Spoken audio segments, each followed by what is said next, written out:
আজকে প্রায় 4 দিন পর আবার পড়াতে যাচ্ছি। তোমরা তো দেখতেই পেয়েছো এই 4 দিন আমি কি অবস্থাতে ছিলাম। প্রায় 2-3 দিন কেটে গেছে আমার বিছানাতে শুয়ে শুয়ে, এতটা শরীর খারাপ ছিল যে উঠতেই পারিনি। আজকে আবার পড়াতে যাচ্ছি। আজকে দেখতে দেখতে সোমবারটা চলেই এলো, 4 দিন কেটেও গেল। তো চলো এখন যাওয়া যাক পড়াতে। ওমা, পৌঁছেও তো গেলাম। তো চলো এখন আমি পড়িয়ে নি। ও বাবা, পড়ানো হয়ে গেল, এবার আমি বেরিয়ে গেলাম।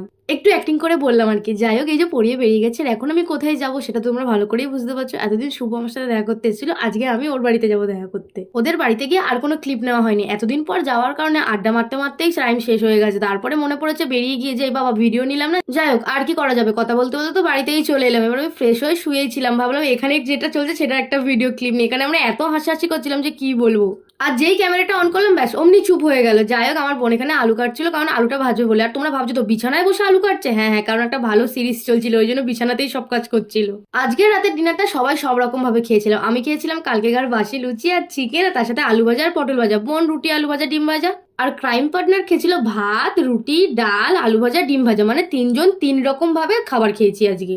এই পর্যন্ত ভিডিওটা দেখে নিলে, এবার প্লিজ একটু সাবস্ক্রাইব করে দাও, প্লিজ সাপোর্ট করো। তো চলো টাটা।